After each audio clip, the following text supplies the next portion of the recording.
In the summer of 1941, on the Soviet-German front, a single detail could sometimes decide between life and death. A boot sole, a paperclip, or a mispronounced word. In Soviet counterintelligence reports, the same scene appears again and again. Night, a roadblock, a seemingly genuine Red Army soldier with Soviet papers, and then something that does not fit. Seconds later, the handcuffs snapped shut. During the Second World War, German intelligence sent large numbers of spies and saboteurs into the Soviet rear. Many agents were caught as they tried to cross the front line. Others gave themselves away during routine daily checks, long before they had time to carry out reconnaissance or sabotage work behind Soviet lines. There was even a kind of unwritten rule within the Red Army. By 10 main signs, Soviet soldiers could recognize a German spy when they saw one. So, by what signs could German spies be identified? To unmask German scouts in time, call signs at the front and the shape of the seals on documents were constantly changed. And this method worked perfectly. Many German spies and saboteurs were caught because they gave an old password or presented a document with an outdated seal but fresh dates. For example, in January, ration vouchers were stamped with a round seal, but from February on with a square one. Another way to recognize a German spy was tobacco. German intelligence often supplied its agents with cigarettes, but in the Red Army, only senior officers received cigarettes, while NCOs and enlisted men were issued only makorka, cheap, coarse tobacco. Special orders also helped unmask agents on a broader scale. A directive of the People's Commissariat of Defense of the Soviet Union, dated October 7, 1941, introduced a standardized Red Army soldier's booklet, for which a special typeface was prescribed that was changed every 10 days.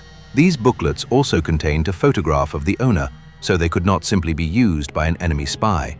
In addition, on February 20, 1942, the Ministry of Internal Affairs of the Soviet Union issued an instruction on the basis of which the special departments compiled a collection of signs of document forgery and of the cover stories used by enemy agents.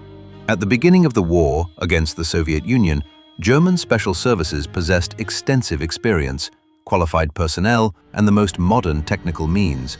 The German leadership established a network of agents in the rear of Soviet troops and deployed reconnaissance and sabotage groups. From 1943 on, it also began forming special units from prisoners of war and inhabitants of the occupied territories. In the rear areas of the German Reich, there were reconnaissance schools where spies and saboteurs received special training. Such trained spies needed perfectly forged documents. They, above all, could not afford a single mistake. Yet, in practice, many German agents failed precisely because of their papers and were caught red-handed. For their spies, the Germans tried to work out every possible detail, from the fictional biography of the agent down to his documents. But it was the documents that betrayed the German agents. In the Soviet Union, ordinary steel paperclips were used to assemble documents. They rusted quickly and left marks on the paper. German agents, however, had their identity papers and other documents put together with stainless steel paperclips. And the errors in preparing documents for German scouts did not end there. Sometimes, letters from the Latin alphabet were printed in place of letters from the Russian alphabet in the forged Soviet forms. At first glance, they looked similar, but in the details, the differences were obvious, and that immediately drew the attention of Soviet counterintelligence. In genuine Soviet documents, the entries were written in ordinary ink, whereas in German forged documents, they used document-proof permanent ink. The condition of the documents also gave them away. A Soviet soldier's papers were worn to varying degrees, some older, some newer.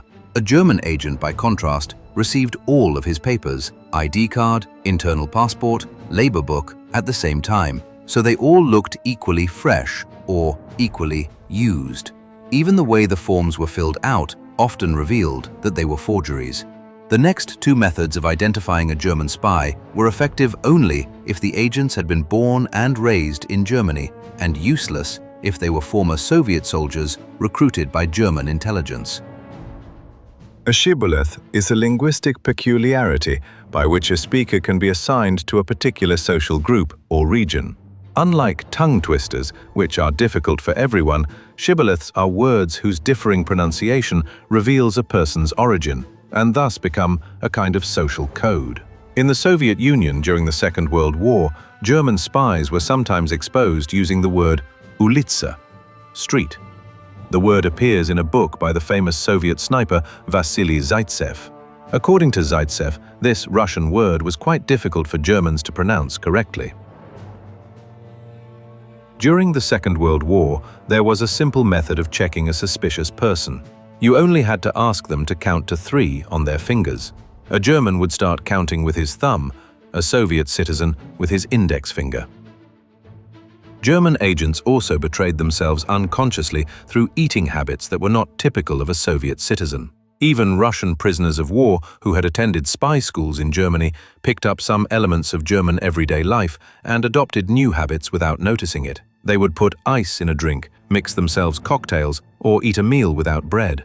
A refusal to eat dried fish could also arouse suspicion, since many Germans disliked it.